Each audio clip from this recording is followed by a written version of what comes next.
Hello guys, welcome to my YouTube channel. ഇന്ന് വന്നിരിക്കുന്നതെന്ന് പറഞ്ഞിട്ടുണ്ടെങ്കിൽ ഒരു RS200 ഡൊമിനർ 250യെയും കുറിച്ചാണ്.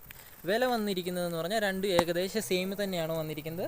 ആ ഡൊമിനർ 250 വരുമ്പോൾ 220 വരും, RS200 വരുമ്പോൾ 221 വരും. ഒരു 1000 രൂപയുടെ അടുത്ത് ഡിഫറൻസ് വരുന്നുള്ളൂ. ആദ്യം തന്നെ എടുത്തു പറയുകയാണെങ്കിൽ ആർസിന് കൊടുത്തിരിക്കുന്നത് ഒരു പ്രൊജക്ടർ ഹെഡ്ലൈറ്റ് ആണ് കൊടുത്തിരിക്കുന്നത്. പക്ഷേ ഡൊമിനറായി വന്നിരിക്കുന്നതെന്ന് പറഞ്ഞാൽ ഒരു LED പ്രൊജക്ടർ ലൈറ്റാണ് ഡൊമിനർ കൊടുത്തിരിക്കുന്നത്. പിന്നെ എടുത്തു പറയുവാനാണെങ്കിൽ ഇൻഡിക്കേറ്റേഴ്സ് രണ്ടിനും വന്നിരിക്കുന്നത് ഒരു LED ഇൻഡിക്കേറ്റേഴ്സാണ് വന്നിരിക്കുന്നത്. ഷീൽഡ് വരുവാണെങ്കിൽ ഡൊമിനറിന് ഇച്ചിരി കൂടെ ചെറിയ ഷീൽഡാണ് കൊടുത്തിരിക്കുന്നത്, ആർസിന് ഇച്ചിരി വലിയ ഷീൽഡാണ് കൊടുത്തിരിക്കുന്നത്. പിന്നെ ടയറിലേക്ക് പറയുവാണെങ്കിൽ രണ്ടിനും പ്രൊവൈഡ് ചെയ്തിരിക്കുന്നത് ഒരേ ടയർ തന്നെയാണ്. ഒരു 100 mm സൈസാണ് രണ്ടിനും പ്രൊവൈഡ് ചെയ്തിരിക്കുന്നത്. പിന്നെ ABS വന്നിരിക്കുന്നത് ഒരു ഡ്യുവൽ ചാനൽ ABS ആണ് രണ്ടിനും വന്നിരിക്കുന്നത്. ആർസിനും വന്നിരിക്കുന്ന ഒരു ഡ്യുവൽ ചാനലാണ്, ഡൊമിനറിനും വന്നിരിക്കുന്ന ഒരു ഡ്യുവൽ ചാനലാണ് വന്നിരിക്കുന്നത്. പിന്നെ ഒരു നമ്പർ പ്ലേറ്റ് ഹോൾഡർ RSൻ്റെ ഇവിടെയാണ് കൊടുത്തിരിക്കുന്നത്, ഇവിടെയായിട്ടാണ് ഡൊമിനറിൻ്റെ കമ്പനി കൊടുത്തിരിക്കുന്നത്. പക്ഷേ നമ്മൾ കസ്റ്റമായിട്ട് ഇവിടെ ചെയ്തിരിക്കുന്നതാണ്. പിന്നെ പറയുകയാണെങ്കിൽ അടുത്തായിട്ട് പറയാനുള്ളതെന്ന് പറഞ്ഞാൽ മീറ്ററിലേക്ക് വരുവാണെങ്കിൽ RSന് വലിയ മീറ്റർ അപ്ഡേഷനോ കാര്യങ്ങളൊന്നും ഇതുവരെ വന്നിട്ടില്ല. പണ്ട് എങ്ങനെ കൊടുക്കുന്നു അതുപോലെ തന്നെയാണ് RSന് കൊടുത്തിരിക്കുന്നത്. അത് കഴിഞ്ഞ് താക്കോലൊന്ന് ഓൺ ചെയ്ത് കാണിച്ചു തരാം. ആകെ വന്നിരിക്കുന്നതെന്ന് പറഞ്ഞാൽ ഒരു അനലോഗ് ഡിജിറ്റൽ മീറ്ററാണ് കൊടുത്തിരിക്കുന്നത്. ഒരു ന്യൂട്രൽ എംബ്ലം കാണിച്ചിട്ടുണ്ട്, ഒരു ഇൻഡിക്കേറ്റർ എംബ്ലം കാണിച്ചിട്ടുണ്ട്, ഒരു ബാറ്ററി എംബ്ലം കാണിച്ചിട്ടുണ്ട്, ഒരു ഓയിൽ എംബ്ലം കാണിച്ചിട്ടുണ്ട്, ഒരു ഹീറ്റർ എംബ്ലം കാണിച്ചിട്ടുണ്ട്, ഒരു ബജാജിൻ്റെ ലോഗോ കാണിച്ചിട്ടുണ്ട്, ഒരു RPM ലിമിറ്റ് കാണിച്ചിട്ടുണ്ട്, പെട്രോളിൻ്റെ എംബ്ലം കാണിച്ചിട്ടുണ്ട്, ഒരു ടൈം കാണിച്ചിട്ടുണ്ട്, ഒരു സ്പീഡോമീറ്റർ കാണിച്ചിട്ടുണ്ട്, ട്രിപ്പ് 1 ട്രിപ്പ് 2 കാണിച്ചിട്ടുണ്ട്. പിന്നെ ഇവിടെയായിട്ടാണ് താക്കോലിൻ്റെ ഹോൾഡർ കൊടുത്തിരിക്കുന്നത്. പിന്നെ പറയുവാണെങ്കിൽ ഒരു ക്ലിപ്പ് ഓൺ ഹാൻഡിൽ ബാറാണ് പ്രൊവൈഡ് ചെയ്തിരിക്കുന്നത്. പിന്നെ ഇതാണ് എൻജിൻ ബ്രൈറ്റും ഡിമ്മും ഇടുന്ന സ്വിച്ച് വന്നിരിക്കുന്നത്. ഇത് പാസ് വന്നിരിക്കുന്നു, ഇത് ഇൻഡിക്കേറ്റർ വന്നിരിക്കുന്നു, ഇത് ഓൺ വന്നിരിക്കുന്നു. ഇവിടെ ഒരു ഹസാർഡിൻ്റെ പിന്നെ ഇവിടെ ഒരു എൻജിൻ കിൽ സ്വിച്ച് വന്നിരിക്കുന്നു, ഇവിടെ ഒരു സെൽഫ് സ്റ്റാർട്ട് വന്നിരിക്കുന്നു. പിന്നെ ഒരു ബ്രേക്ക് ഇവിടെ കൊടുത്തിട്ടുണ്ട്, ബ്രേക്ക് അതൊക്കെ കാണാൻ ഒരു അട്രാക്റ്റീവാണ് കൊടുത്തിരിക്കുന്നത്. പിന്നെ ഇവിടെ ഒരു ക്ലച്ചിൻ്റെ വന്നിരിക്കുന്നു. പിന്നെ അടുത്തതായി നമുക്ക് ഡൊമിനറിൻ്റെ ഇനി പറയുകയാണെങ്കിൽ ഒരു മീറ്റർ ഇവിടെ കൊടുത്തിട്ടുണ്ട്. അതിന് വന്നിരിക്കുന്ന ഫീച്ചേഴ്സ് എന്ന് പറഞ്ഞിട്ടുണ്ടെങ്കിൽ ഒരു ന്യൂട്രൻ്റെ എംബ്ലം കാണിച്ചിട്ടുണ്ട്, ഓയിലിൻ്റെ എംബ്ലം കാണിച്ചിട്ടുണ്ട്, ഒരു ABSൻ്റെ എംബ്ലം കാണിച്ചിട്ടുണ്ട്, ഒരു സ്പീഡോമീറ്റർ കാണിച്ചിട്ടുണ്ട്, ഒരു ട്രിപ്പ് 1 കാണിച്ചിട്ടുണ്ട്, പിന്നെ ഒരു ടൈം കാണിച്ചിട്ടുണ്ട്. എല്ലാ കാര്യങ്ങളും RSന് പറഞ്ഞ കാര്യങ്ങളും തന്നെ ഇവിടെ കൊടുത്തിട്ടുണ്ട്. പിന്നെ കുറച്ചും കൂടെ ഫീച്ചേഴ്സ് ഇവിടെ ആഡ് ചെയ്തിട്ടുണ്ട്. അതാണ് RSനായിട്ടുള്ള വ്യത്യാസം വന്നിരിക്കുന്നത്. ഇച്ചിരി കൂടെ കാണാൻ ലുക്കായിട്ട് ഇവിടെ കൊടുത്തിട്ടിപ്പുണ്ട്.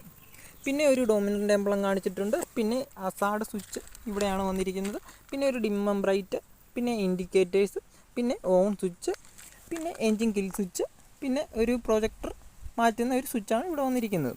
പിന്നെ ഒരു സെൽഫ് സ്റ്റാർട്ടിൻ്റെ സ്വിച്ച് കാണിച്ചിട്ടുണ്ട്. പിന്നെ ബ്രേക്കും കാര്യങ്ങളെല്ലാം രണ്ടിനും സെയിം ആയിട്ടാണ് കൊടുത്തിരിക്കുന്നത്. പിന്നെ ഒരു LED ഇൻഡിക്കേറ്റേഴ്സാണ് രണ്ടിനും പ്രൊവൈഡ് ചെയ്തിരിക്കുന്നത്. പിന്നെ അത്തേ വരുവാണെങ്കിൽ എടുത്തു പറയാനായിട്ട് കിറ്റായുള്ള വണ്ടി ആയതുകൊണ്ട് തന്നെ നമുക്കൊരു ഒരു വലിയൊരു ഏരിയ തന്നെയാണ് ഇവിടെ വന്നിരിക്കുന്നത്. താഴെ എന്തെങ്കിലും കാര്യം പോവുകയാണെങ്കിൽ നമുക്ക് തടഞ്ഞു നിർത്താനും കാര്യങ്ങളും പാടാണ്. പിന്നെ ഇവിടെ ഒരു DRL പോലെ കൊടുത്തിട്ടുണ്ട്, ഒരു ആകർഷമായ ലുക്കിൽ തന്നെയാണ് കൊടുത്തിരിക്കുന്നത്.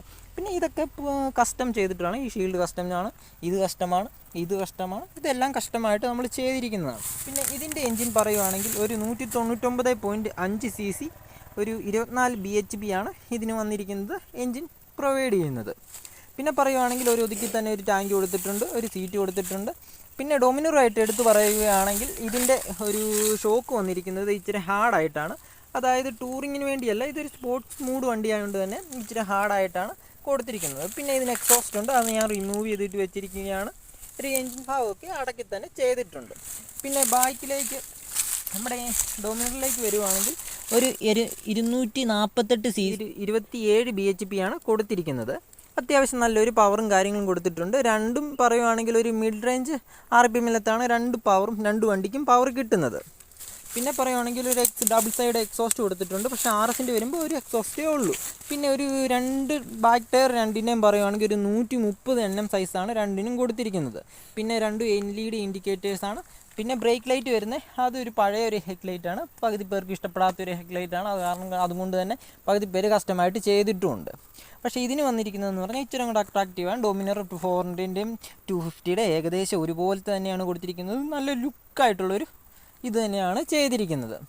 പിന്നെ വന്നിരിക്കുന്നതെന്ന് പറഞ്ഞിട്ടുണ്ടെങ്കിൽ ഇതിൻ്റെ ഷോക്ക് ഇച്ചിരി ലൈറ്റ് വെയ്റ്റ് ഷോക്കാണ്, നല്ലൊരു സ്മൂത്തായിട്ടുള്ള ഷോക്കാണ്. അതുകൊണ്ട് തന്നെ RSനെ അപേക്ഷിച്ച് കോർണർ ചെയ്യാനൊക്കെ ഇച്ചിരി സ്റ്റെബിലിറ്റി ഡൊമിനറിന് കുറവായിരിക്കും. പക്ഷേ സീറ്റിംഗ് കംഫോർട്ട് ഇച്ചിരി കൂടെ RSനെ അപേക്ഷിച്ച് നല്ല രീതിയിൽ കൂടുതലാണ്. യാത്രകൾ കൂടുതൽ ദൂരം സഞ്ചരിക്കാൻ കഴിയും.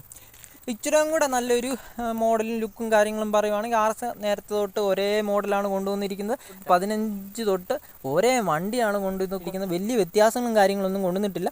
എന്നാൽ ഡൊമിനർ വന്നു കഴിഞ്ഞപ്പോഴത്തേനും, ഡൊമിനർ ഈ അടുത്തിടയ്ക്ക് ഇറങ്ങിക്കഴിഞ്ഞപ്പോഴത്തേനും അതും ഈ ഒരു പാറ്റേൺ തന്നെയാണ് തുടരുന്നത്. എന്നാലും ഒരു പുതിയ ലുക്കും കാര്യങ്ങളും ഡൊമിനറാണ് കൊണ്ടുവരുന്നിരിക്കുന്നത്.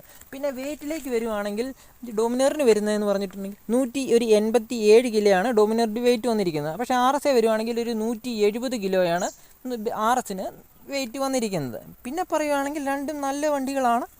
ഇപ്പം ബെറ്ററായിട്ട് പറയുകയാണെങ്കിൽ ഇനീഷ്യൽ പവർ രണ്ടിനും കുറവാണ്.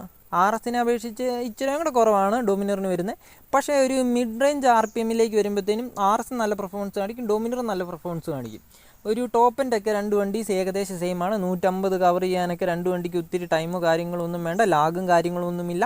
രണ്ട് വണ്ടിയും നന്നായിട്ട് പെർഫോമൻസ് ചെയ്യുന്ന ഒരു വണ്ടികളാണ്.